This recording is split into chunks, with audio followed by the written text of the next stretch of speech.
right, I'm very pleased to introduce our speaker this afternoon, Christie Lowrance. And she is going to be talking about the writer's quest, finding the story. And Christine, like several of us, writes nonfiction. So, as a career writer, she was first published at 13. She has worked in journalism, marketing, advertising, and academia. But her lifelong focus has been simply the successful communication of useful information through the written word.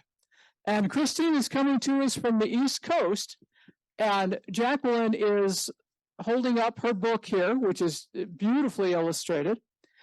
And so we may have a bit of a lag for what she's talking about and when the slide can be moved, but I'm going to be directing her slides from here, and she's going to be talking to us as well. So everyone, Christie Lowrance.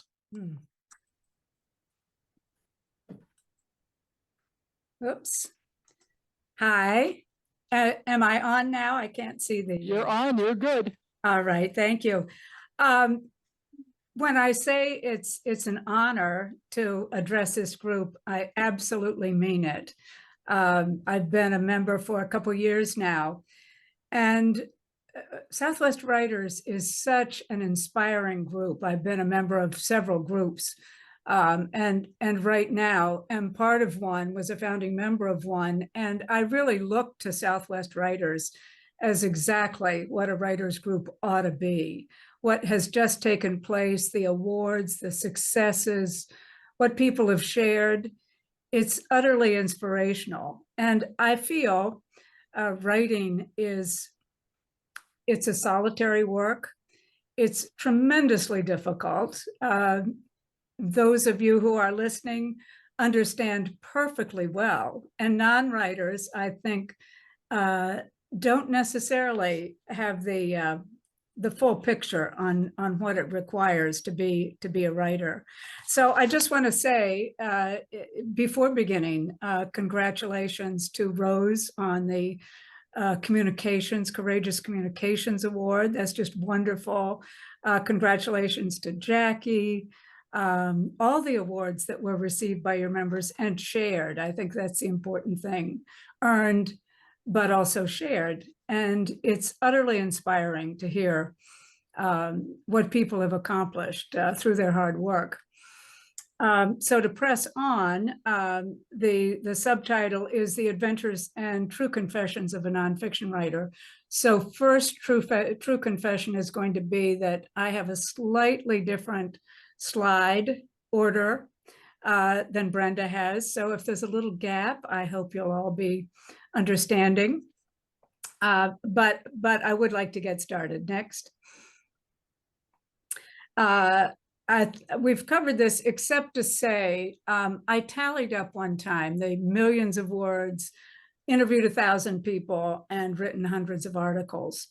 And I think just to stop and appreciate what we as writers do is important. I mean, you think whatever work you've been talking about today or working on right now, how many hours, how many pages, how many words have you devoted to that?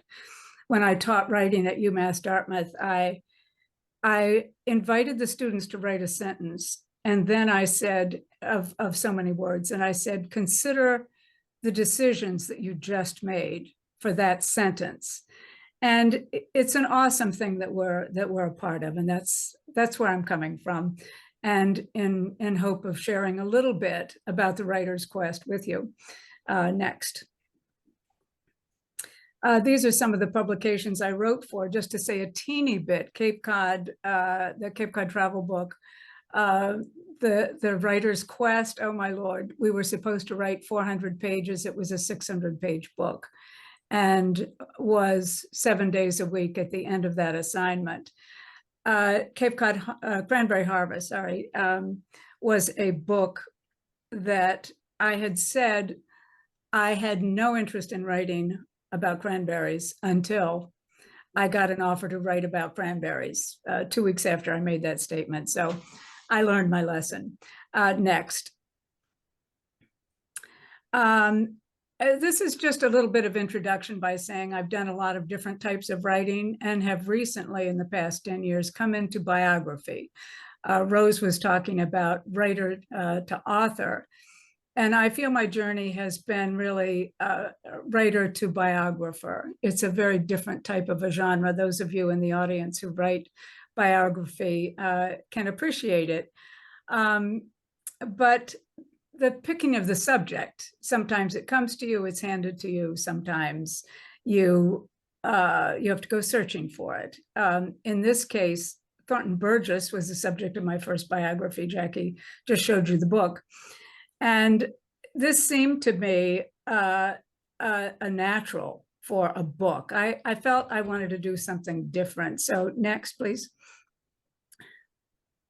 And writing about Thornton Burgess, I had written about him before. I'd interviewed people before who knew him well in this community, knew his story. The house that I live in is his birthplace. There are all kinds of ties that made this subject very comfortable for me, shall I say. So when I went out and got a book contract, I was delighted. And I also felt extremely ready. As I mentioned, these were all the preparation that I brought to it. And you're not going to write about a subject unless you have some ability to follow through and deliver on your subject. Next, please. So this is Thornton Burgess. This is not the boy who grew up in this town. But next, please. This is the street that I live on, that second house there from the right, more in the middle of the screen. That's my house. That's where Thornton Burgess was born on a snowstorm in 1874. And I had the wonderful experience, those of you who've written and focused on place, or those of you who've written biography, the opportunity to be in the very setting that you're writing about enables you as a writer to give even more very special depth. So what you're looking at here, School Street in Sandwich, Massachusetts on Cape Cod, anybody who was in Sandwich right now, they would recognize this street. It looks much the same. The trees a bit different. And while there might have been horses and buggies going past in this scene, and now cars and trucks, still, despite those differences, it's very much the same. And Thornton Burgess lived in 10 different houses in this small New England coastal community. I live about a mile from Cape Cod Bay, and I am literally surrounded by the homes that Thornton Burgess lived in. I'm surrounded by the environment that nurtured him, and I'm therefore surrounded by his story. And so writing about it, I had a special advantage in being right here. Next, please. So I've presented to you my background coming into the writing of this book. And it seemed to me I couldn't have been more prepared.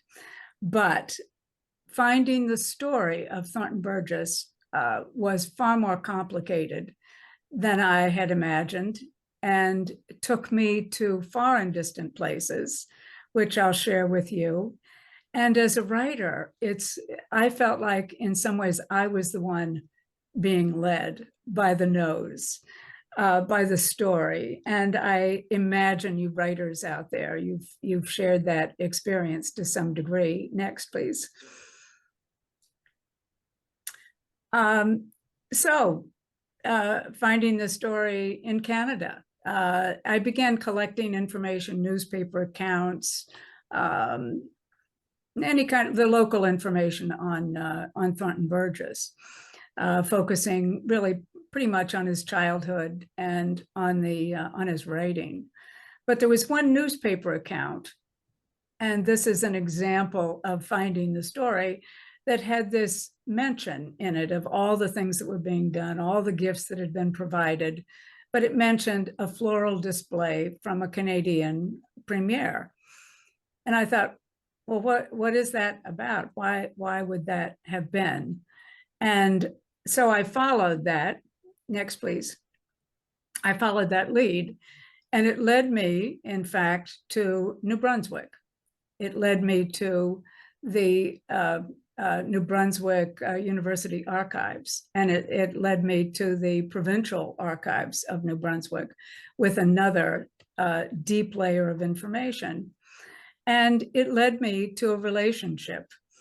And I don't know if you've experienced this as writers, but I did break out in a cold sweat when I realized the relationship was with a woman, and it was with the wife of the premier, not the premier himself. And I was fingers crossed, hoping that it wasn't anything untoward. But it turned out that that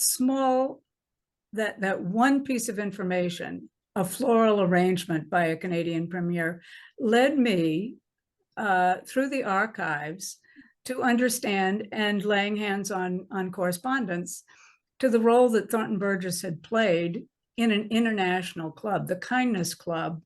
I don't know if any of you have heard of it. I had not, but Ada Fleming was the wife of the premier of New Brunswick, and she was very interested. She was a strong advocate for wildlife, as was Thornton Burgess at that time.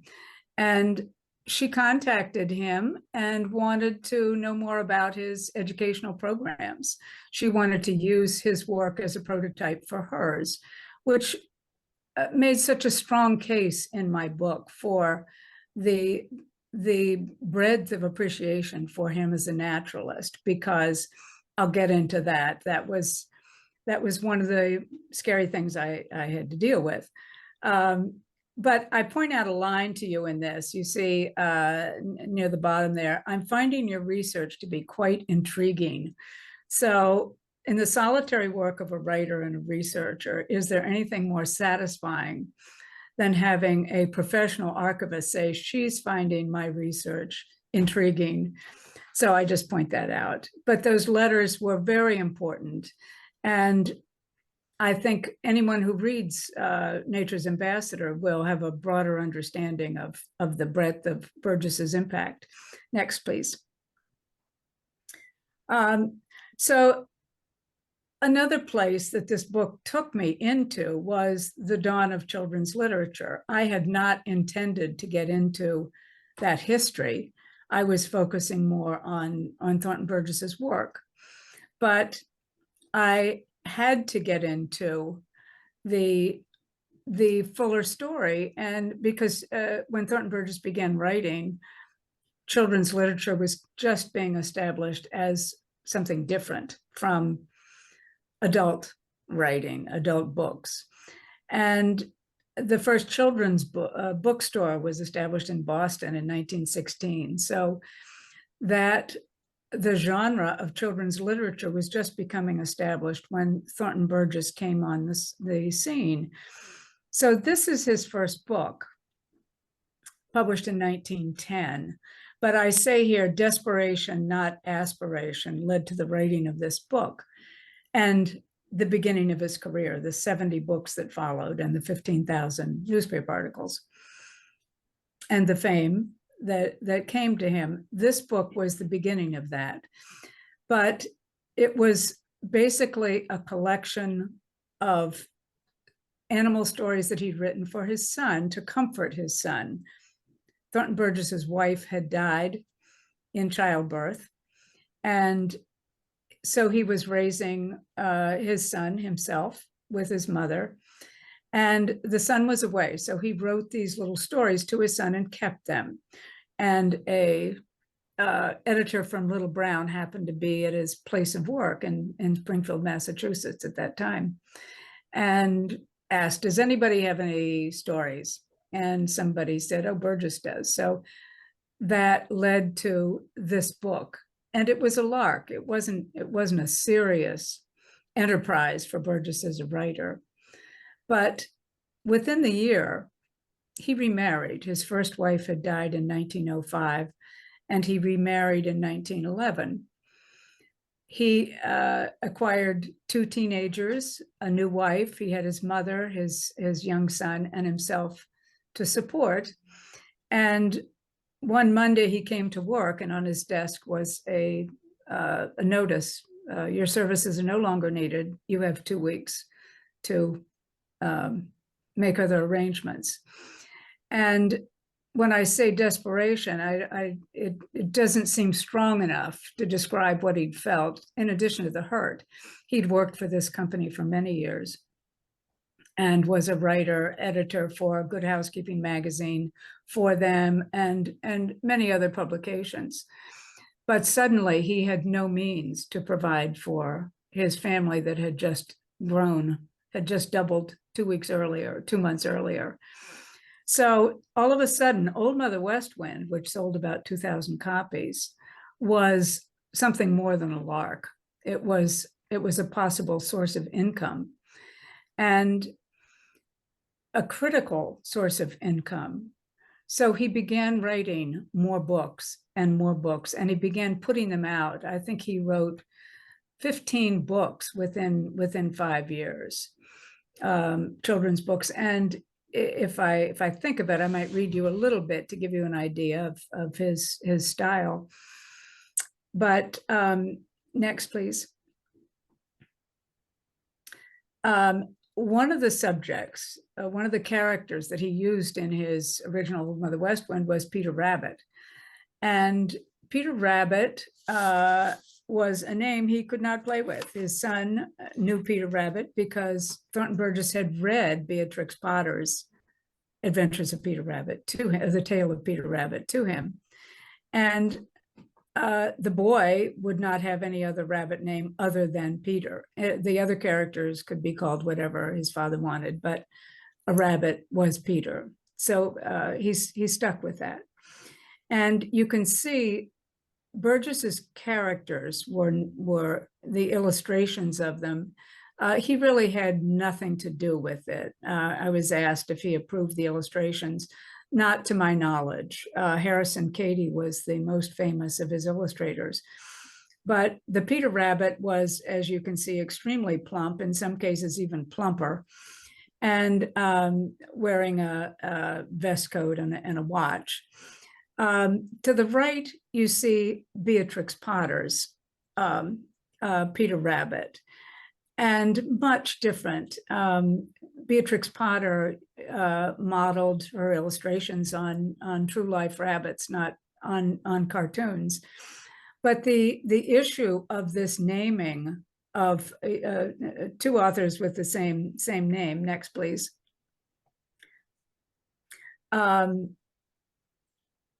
posed a question for me, especially one as extraordinarily famous as Beatrix Potter.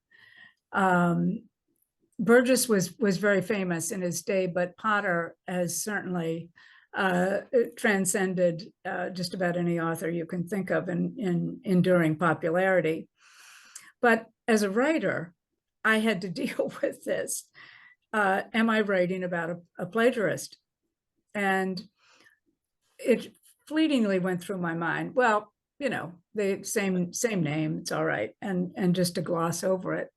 But I thought, no, I cannot do that, because if in fact this is a matter of plagiarism, I'll have to face that. But it was an unsettling prospect to me to continue my research and find that in fact he had lifted not only name, but more than that.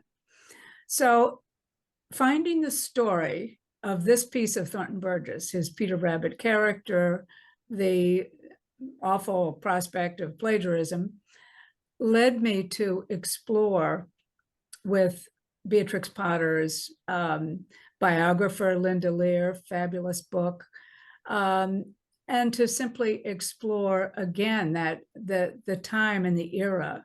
I consulted experts on children's literature and asked them, what do you think about this? in your opinion, was Thornton Burgess committing plagiarism?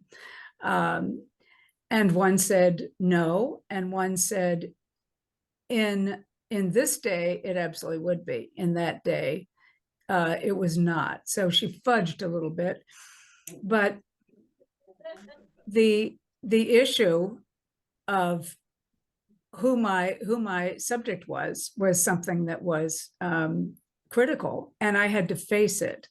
And I dare say more than one of you sitting there has come across something that you think, oh no, I don't want to go there. I don't want to deal with this. I'll detour. And I realized I could not. Another thing that was similar, but even of a greater scope to me, of a broader impact, was when I was beginning research on Thornton Burgess, looking for the story. I consulted children's lit anthologies, no Thornton Burgess. I consulted anthologies of naturalists of the 20th century, no Thornton Burgess. And both of these were pieces of my subject that I plan to elaborate and really build my story on. So what was going on here? How could the people writing anthologies in two fields not have credited him? And again, the cold sweat, do I have a non-subject here? Do I have a book contract? Do I not have a subject, a valid subject? And I had to dig. And so doing that led to some of the most exciting pieces of the story. I won't go into all the detail, but in the case of children's lit, I found one writer, one critic of children's lit, and he said, Thornton Burgess, he wrote elaborately about Thornton Burgess and said he has been overlooked.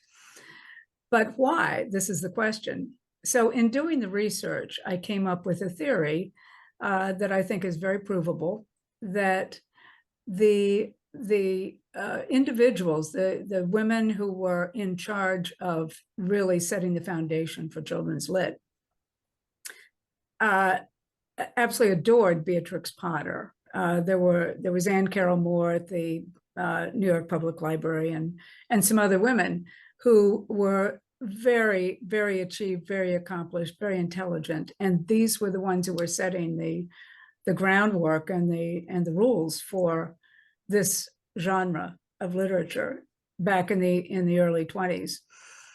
And Thornton Burgess did not meet the criteria of approval. Next, please.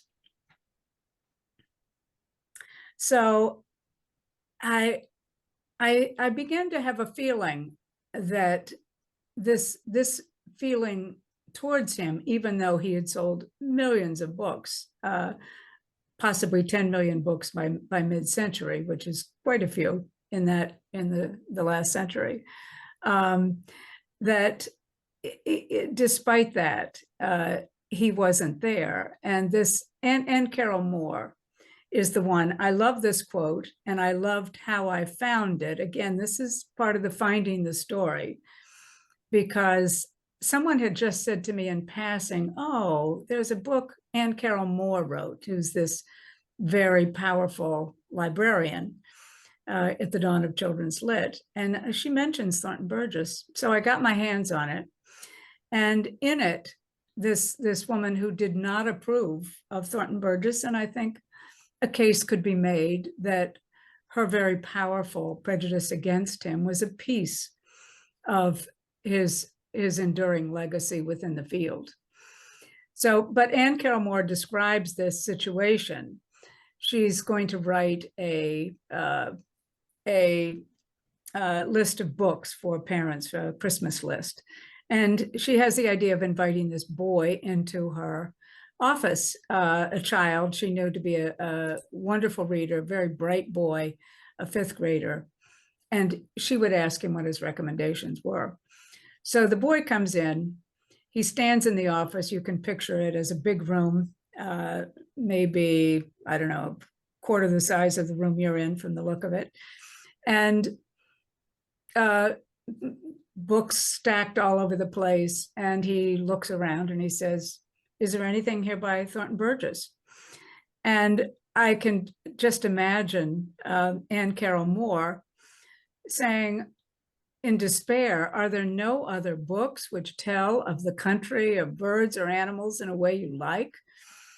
And the child says, and I think this describes to me, this explains why half of Thornton Burgess's books are still in print today, 30 of the 70. And he says he can put it over all the others because he sees what I see and I understand his language. And this is the most powerful endorsement of a reader, a child. But I interviewed people who echoed this sense of what this boy had said in the 1920s. Next, please. So finding the story in Japan, absolutely unexpected. However, I came across information that 20 of this New England children writer books had been published, been translated and published in Japanese, and beginning in the 1930s. And not only that, but there was a children's television cartoon, an anime, that ran once a week in 1973. So to track down, to find that story, and that story, that whole piece of information was sparked by a woman saying to me, a woman I knew, "Oh, I remember reading Thornton Burgess books when my father was stationed in Tokyo. And I went to the American school in Tokyo." So that began my quest, contacting the American school in Tokyo and asking for some more background on this. And yes, in fact, they still had a Burgess book there. But I also interviewed people who saw the anime and absolutely loved it. You can see it on YouTube. It's still there. And the popularity of something like that is enduring. People on YouTube were writing about, "Oh, you know, I never thought I'd see this again. This is so exciting. I'm from Romania or Spain or Italy." It was distributed. The cartoon was distributed worldwide. So as a biographer, finding the story in Japan took me by surprise. I had no expectation that I would be emailing with a librarian in Tokyo or interviewing two individuals who'd grown up there and had watched his cartoon on television. Next, please.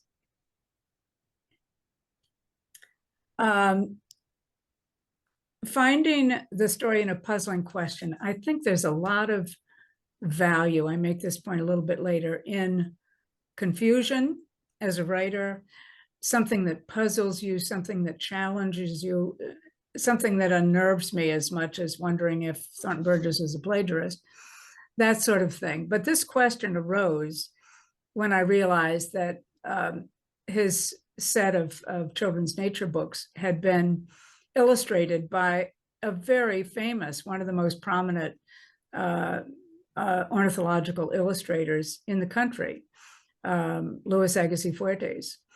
And he'd illustrated 5 Burgess books. And initially I thought, oh, okay, that's who illustrated those. And then I thought, wait, why would such a famous painter illustrate children's books? So Fuertes' letters, correspondence, he was connected with Cornell. So I contacted an archivist at Cornell to find out a little bit more about him and put this question to her: why would a painter of his fame illustrate children's books. And she recommended that I contact his biographer in Philadelphia, Robert Peck. So I had a fabulous interview, fabulous conversation with Robert Peck about Luis Agassiz Fuertes, his interest in Burgess in particular. He affirmed that this painter would have approved every contract. So if it was put to him that he would illustrate those books by a publisher, he would say yes or no. And Peck gave me this wonderful quote: Fuertes would have felt like he was working with a peer and a kindred spirit. So it's things like that, that when your subject, you haven't been able to find this subject in places you expect to, and then you come across an affirmation like that, it's like a light on your path as a writer. Next, please. So this is one of Fuertes' best known illustrations. You may have seen it. This is a meadowlark. So Luis Agassiz Fuertes, if you like bird illustration, you can check him out if you haven't already. Next, please. And finding this story of Burgess as a naturalist and a children's author. This was, I think, maybe the most revealing to me, to find the role, and it had been right there. It had been in front of me. I'd read something about Burgess's role in conservation in his autobiography, but I didn't understand exactly what I was reading. However, this man, William Hornaday, was one of the great movers and shakers. In some corners, he's credited with saving the bison. He's a controversial man. A Most Defiant Devil is his biography, if you're interested in him. But he was hanging around with President Roosevelt, Henry Ford, the movers and the shakers of the early 20th century. And he was pushing hard in Congress to get the Migratory Bird Treaty Act passed. Thornton Burgess ran into Hornaday at about this time and said, can I help? What can I do? And when Hornaday understood at first, he just said, oh, fine, you're bothering me. But then at a later meeting, he understood that Thornton Burgess had an audience by that time in the mid 19-teens through his children's books and through the newspaper column that he was writing every day. So he was highly visible, and the audience who stood behind him and beside him, the audience of children and their parents, was enormous. And when I first saw Hornaday had credited Thornton Burgess in 1919 with millions of children influencing, not being read by, but influencing millions of children, I thought skeptically, that's a pretty high number. We can maybe cut that in half. But the more I read, the more I found the story of Burgess's role in conservation and in children's literature, I came to understand, yes, he did influence millions. And the Adventures of Poor Mrs. Quack, I don't know if any of you have read that, but it's the book that Thornton Burgess wrote at the request of William Hornaday to influence the Congress to pass the Migratory Bird Treaty Act. He said, could you write something that would depict the plight of the migrating birds? And oh my goodness, Poor Mrs. Quack is utterly heart-wrenching. And apparently children were coming up to their fathers weeping, that Daddy was going hunting to kill poor Mrs. Quack and Mr. Quack. But this man who didn't waste his time on anybody, saw great benefit of Thornton Burgess's popularity and his values. I think that's the important thing, his values of being caretakers for wildlife. Next, please.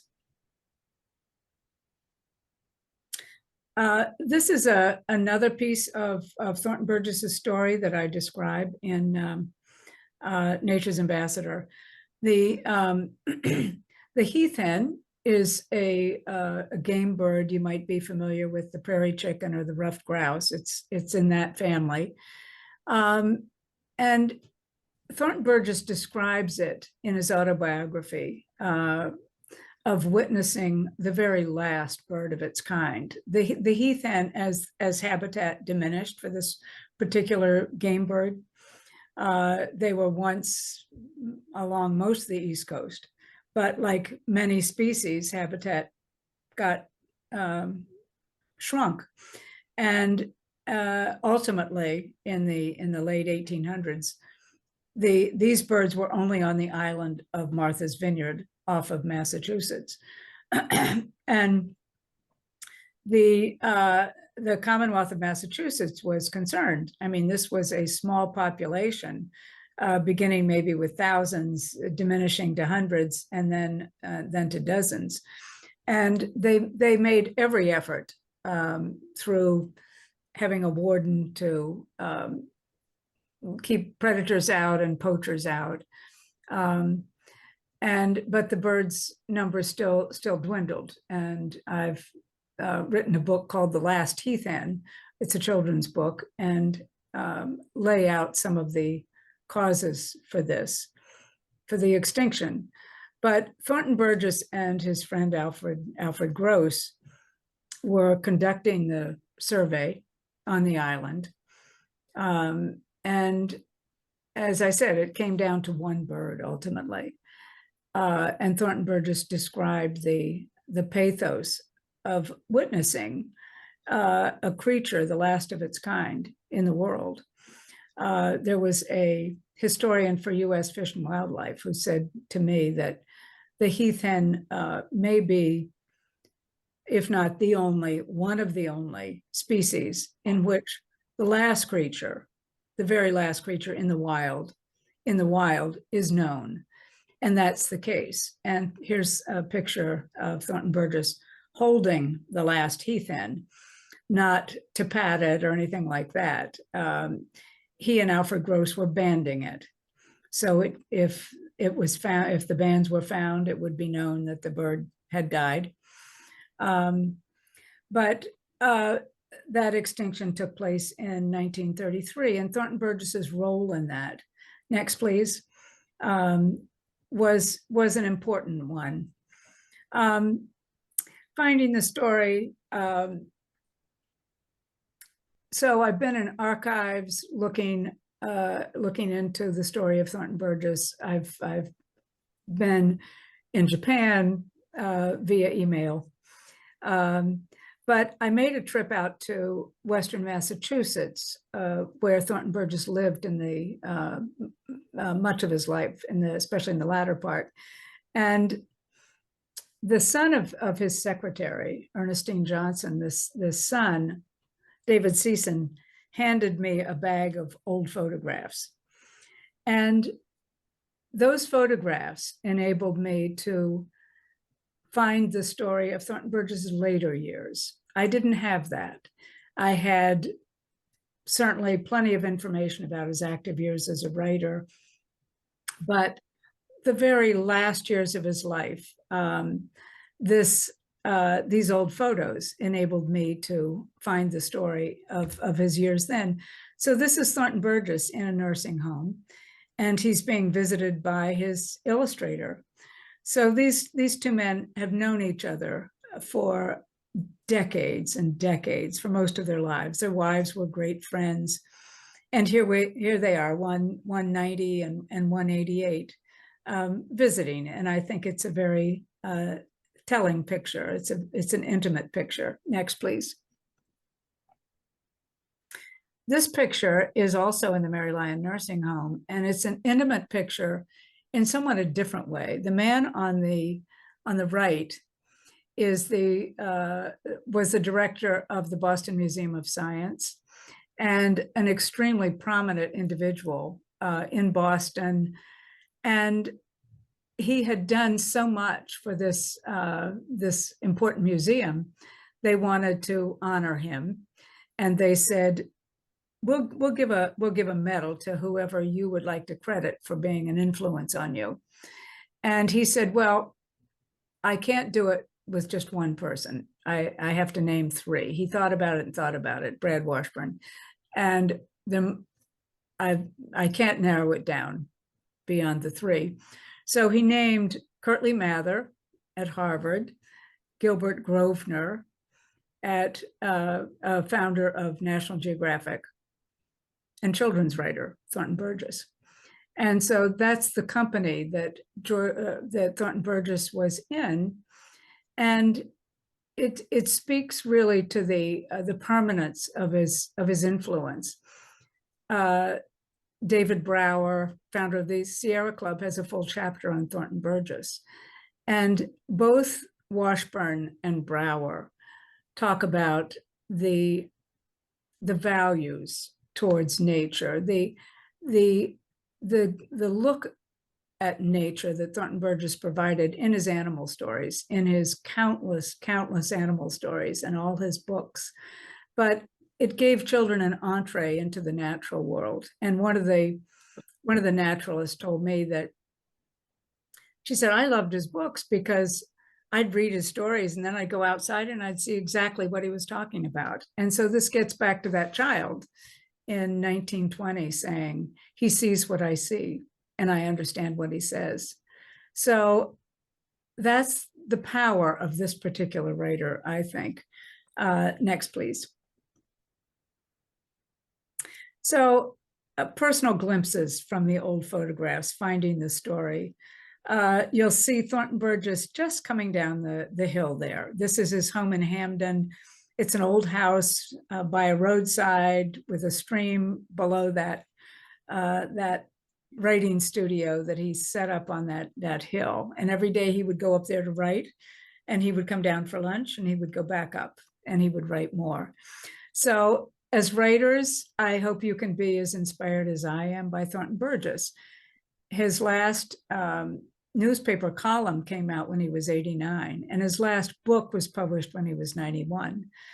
I find that tremendously inspiring. And this is sort of a sweet picture. You can see him making his way. Probably in the early days, he hustled down that hill a little bit faster than he might have in this picture. Next. Finding the story within yourself. I don't know if any of you have heard the phrase felt sense. I was in graduate school when I heard that for the first time. A felt sense, a writer's felt sense. And I thought, oh, I know what that is. I've been utilizing it for decades, but I never knew it had a name. And it's that nudge, it's that urge, it's that you put down an idea and it flattens out. Your feelings flatten out, or your feelings become excited. I was utterly intrigued with the idea that your body could be informing you of what your writing was, what was going on with your writing. I was intrigued with that.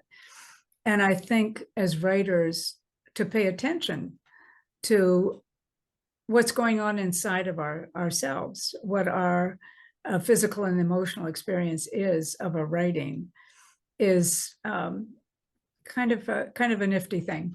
Next, please. So this is a book. This is Nature's Ambassador, which Jackie showed you. Next, please. Oh, I will say of that, no need to go back, but the cover, beautifully colorful, marvelous Harrison Cady illustration, but I did not want that. There was a picture of Thornton Burgess standing looking into a woods, and it's on the back cover. And I absolutely love that, but the marketing folks would not yield. So anyway, in the writing of Nature's Ambassador, a major project like this.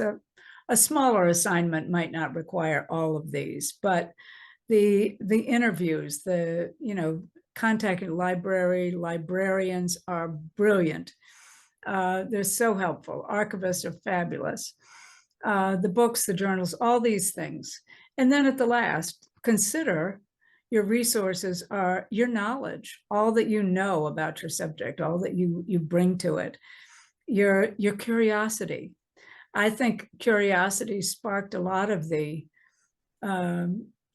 finding the story details that I've mentioned here. Confusion. If you're confused, you need to sort it out before you can explain something to your reader. Fear. I certainly know what that felt like. Instinct. That I think the felt sense too is an asset for a writer, and your ambition for your work. I think a lot of times in the writing of Nature's Ambassador and the biography I'm working on now, which is even more difficult, it's the ambition, it's the privilege that I feel as a writer. This is my story. This is my story to tell. And in truth, as writers, no one will ever see things exactly as we do. And to use that to fuel our ambition for the work, the sense that this is ours to do. I love that piece of writing, of being a writer. Next, please. So, yes, what's she working on next? She hasn't learned her lesson. She's still on a biography, finding a different story, but the same process. Texas, Turkey, and Greece. This is, I'm working on and have been for 6 years, the biography of George Bass, the father of underwater archaeology. So if you have any interest in archaeology and you have any interest in ships, you can envy me, because I have the great privilege of, had the privilege of interviewing George Bass, and today is his birthday. Happy birthday, George. Of interviewing the father of underwater archaeology, this great archaeologist. I had the privilege of interviewing him twice a month for close to 3 years, and interviewing archaeologists that he worked with and trained around the world. Again, the sense of privilege fuels my ambition for this work. I have a long way to go, but you can see the amphors there in the foreground. You see the individual, the archaeologist working there. It's quite a prospect. Next, please. So finding the story in 500 interviews. All right, I think that's not an exaggeration. Probably more interviews of George Bass, but just 2 little pictures here. I'm not going to dwell on this. We've covered Nature's Ambassador and Thornton Burgess, but this is George Bush honoring George Bass at the White House with the National Science Medal. And to the right is a picture of the base camp for George Bass's first archaeological endeavor. He and 12 others lived on this narrow strip of beach, no running water, no electricity, the most primitive situations that you can imagine. George Bass was 27, and his team included the best diver in the world, and George Bass didn't dive. So for having a fabulous subject, coming full circle here, what is the subject? I found, a second very wonderful subject. So wish me luck. I have a long way to go. Next, please.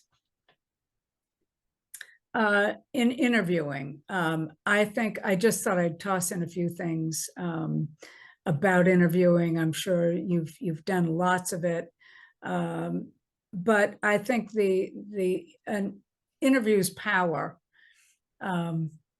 the material, and certainly add to whatever it is you're writing. So these are just a few tips. Over prepare, make the subject comfortable, interview excessively for the research for the whole project, and that collect essential and unlikely information. Royston Nash, Jackie knows who this is.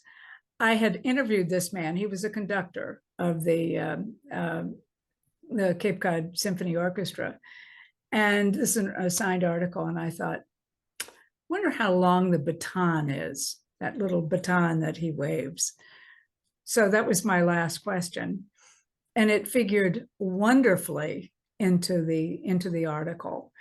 And Jimmy Potts's parade, raining on Jimmy Potts's parade, this is maybe a matter of the felt sense. I had finished an extensive article on the centennial in the town of Bourne near me, and it was done. But there was something in my stomach that wasn't happy. That felt sense was not happy.